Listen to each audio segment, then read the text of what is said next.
আমরা ক্ষমতার দেখা পেলে, চেয়ার একটা পেলে আমরা যেন জালিম হয়ে না উঠি। আমরা যখন ক্ষমতাশীল হই, আমরা যখন প্রধানমন্ত্রী হই, আমরা যখন প্রেসিডেন্ট হই, আমরা যখন পাওয়ারফুল হই, আমাদের সবচেয়ে বড় পরিচয় যে আমরা আব্দুল্লাহ, আল্লাহর গোলাম, এটা আমরা ভুলে যাই। আমরা তো একটা দেশের মালিক হই এখন, অমুক দেশের প্রেসিডেন্ট, অমুক দেশের প্রধানমন্ত্রী। উনি গোটা বিশ্বের প্রতাপশালী রাজা ছিলেন জুলকারনাইন। তারপরেও উনি যে আব্দুল্লাহ, উনি যে আল্লাহর গোলাম, এটা তিনি ভুলে যাননি। আমরা যে আল্লাহর গোলাম, এই চিন্তাটা, এই সেন্সটা যদি আমাদের মাথায় থাকে, তাহলে ক্ষমতা আমাদেরকে দাম্ভিক বানাতে পারে না, আর ওই ক্ষমতা আমাদেরকে ফিতনায়ও ফেলবে না। ক্ষমতার ফিতনা, এই ফিতনা থেকে বাঁচার জন্য সর্বশেষ আল্লাহ তাআলা জুলকারনাইনের ঘটনা বলেছেন। অনেক বড় বাদশা ছিলেন, পৃথিবীতে 4 জন বাদশা গোটা বিশ্ব শাসন করেছেন। 2 জন কাফির, 2 জন মুমিন। কাফির একজন হচ্ছে নমরুদ, যিনি ইব্রাহিম আলাইহিস সালামকে আগুনে ফেলেছিলেন। আরেকজন হচ্ছে বখতে-নাসার, যাকে ইংরেজিতে বলে নেবুচারনেজার দ্য সেকেন্ড, দ্বিতীয় নেবুচারনেজার। তারা কোনো নির্দিষ্ট এরিয়ার বাউন্ডারির বাদশা না, গোটা বিশ্বের বাদশা ছিলেন। এই 2 জন কাফির। আর 2 জন বাদশা ছিলেন, গোটা বিশ্বকে শাসন করেছেন, তারা ছিলেন মুমিন। একজন হচ্ছে সুলাইমান আলাইহিস সালাম, আল্লাহর নবী। আরেকজন হচ্ছে জুলকারনাইন, গোটা বিশ্ব শাসন করেছেন, প্রাচ্য থেকে পাশ্চাত্য সব জায়গায় তিনি গিয়েছেন, ইসলামের বাণী প্রচার করেছেন, জালিমদেরকে শায়েস্তা করেছেন। তো এরকম দিক বিদিক তিনি জয় করতেছিলেন। অনেকে জুলকারনাইনকে আলেকজান্ডার দ্য গ্রেটের সাথে গুলিয়ে ফেলে না। ম্যাসিডোনিয়াতে যে আলেকজান্ডার দ্য গ্রেট ছিল, উনি আর জুলকারনাইন এক নন। জুলকারনাইন হচ্ছে আল্লাহ তাআলার প্রিয় একজন বান্দা, অনেক বড় সাহসী বীর পুরুষ ছিলেন, গোটা বিশ্বে ইসলাম প্রচার করেছেন।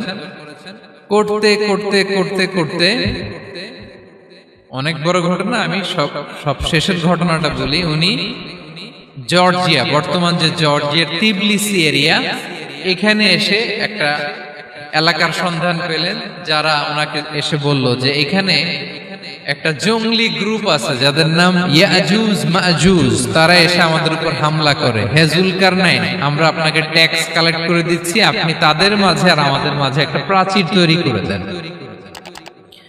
আপনারা ইয়াজুজ মাজুজের নাম শুনেছেন না? ইংরেজিতে বলে গগ ম্যাগগ। নূহ আলাইহিস সালামের 4 সন্তান ছিল, হাম, সাম, ইয়াফাস, কানাআন। এই ইয়াফাসের বংশধর হচ্ছে ইয়াজুজ মাজুজ, জঙ্গলি, হাজার হাজার শুধু বংশ বিস্তার করে। তারা এসে লোকালয়ে মানুষের উপর আক্রমণ করে, তাদের গবাদি পশু এগুলো ছিনিয়ে নেয়, ফলমূল খেয়ে ফেলে। তো জুলকারনাইন বাদশার কাছে যখন বিচার দেয়া হলো, উনি বললেন ঠিক আছে, তোমাদের ট্যাক্স দেয়া লাগবে না, তোমরা শারীরিক পরিশ্রম করে আমাকে সাহায্য করো। তো উনি বর্তমানে হচ্ছে এক পাশে কৃষ্ণ সাগর, ব্ল্যাক সি, আরেক দিকে কাস্পিয়ান হ্রদ বা কাস্পিয়ান সাগর, এর মাঝখানে 1200 কিলোমিটার লম্বা মাউন্টেন রেঞ্জ, পাহাড়ি এরিয়া। আপনারা গুগলে দেখবেন। এইখানে 2 পাহাড়ের মাঝখানে ফাঁকা জায়গায় তিনি বড় বড় লোহার পাত প্রথিত করলেন, গেড়ে দিলেন। এরপরে তামা, সীসা গালিয়ে বিশাল একটা ওয়াল তৈরি করলেন। এটা জুলকারনাইন উনার বানানো ওয়াল বা ড্যাম, প্রাচীর। এখন আর ইয়াজুজ মাজুজ আসতে পারে না, ওরা আর আসতে পারে না। ওরা প্রতিদিন এটা ভাঙার চেষ্টা করে, কিন্তু ভাঙতে ভাঙতে আরেকটু ভাঙলেই ভেঙে যাবে। ওরা বলে আগামীকাল ভেঙে ফেলবে, ইনশাল্লাহ বলতে ভুলে যায়। এজন্য এরপরের দিন এসে দেখে আবার এটা আগের মতো হয়ে আছে। কিয়ামতের আগ দিয়ে ওদের মধ্যে এই ইনশাআল্লাহর প্রেরণা আসবে। তাদের একজন বলে উঠবে, আগামীকাল ইনশাআল্লাহ আমরা এটা ভেঙে খান খান করে দেব, ঠিকই ভেঙে ফেলবে। তখন তারা ভেঙে চুরে কুটি কুটি ইয়াজুজ মাজুজের দল এসে হামলে পড়বে। সামনে পড়বে তাবারিয়া সাগর, এক দল এসে তাবারিয়া সাগর এমন ভাবে খাবে, এই দল যাওয়ার পরে আরেক দল এসে এখানে যে সাগরে যে পানি ছিল এটা কল্পনাই করতে পারবে না। তারা পৃথিবীতে ফিতনা ফাসাদ করবে। ঈসা আলাইহিস সালাম তখন আসবেন, দোয়া করবে আল্লাহ তাআলার কাছে মুমিনরা, একটা মহামারী দিবে আল্লাহ তাআলা, ইয়াজুজ মাজুজের মধ্যে ওরা মরে যাবে সব। এরপর বিশাল এক পাখি এসে তাদেরকে আল্লাহর মর্জি মাফিক এমন এক জায়গায় ফেলে আসবে, কেউ জানবে না। তো তারা যে পচে গলে মাটির সাথে মিশেছিল, এই গলিত লাশ থেকে মাটি খুব উর্বর হয়ে যাবে। এরপর আল্লাহ তাআলা পৃথিবীর মধ্যে বারাকা দিবেন, কিছু রোপণ করলে তাড়াতাড়ি ফুলে ফেপে বড় বড় ফলমূল হচ্ছে। তো এটা কিয়ামতের আলামতের অন্য কোনো আলোচনায় হয়তো আমরা বলবো।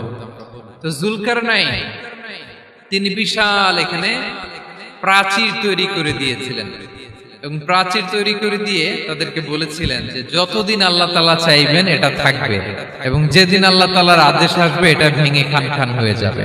তার মানে দেখেন, এত পাওয়ারফুল, এত শক্তিশালী, এত ক্ষমতাধর হওয়ার পরেও তিনি তার ক্ষমতাকে কার দিকে ফিরিয়ে দিয়েছেন?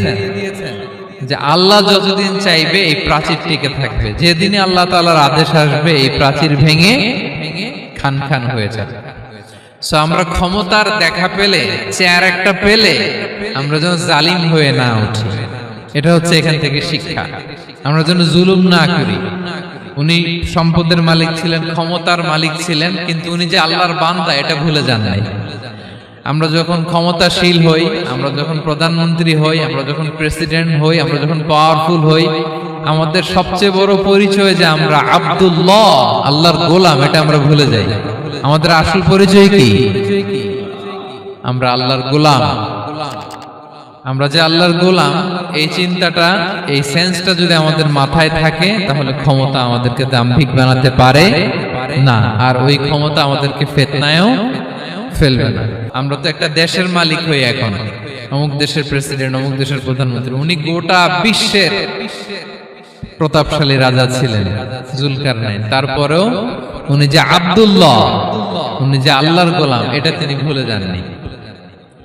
তাহলে এইভাবে যদি আমরা এই ফিতনাগুলো থেকে বাঁচার চেষ্টা করি, তাহলে এই ফিতনা থেকে আমরা বেঁচে থাকতে পারবো। এবং দাজ্জাল যদি এই মুহূর্তেও আসে, সে আমাদেরকে বিভ্রান্ত করতে পারবে না।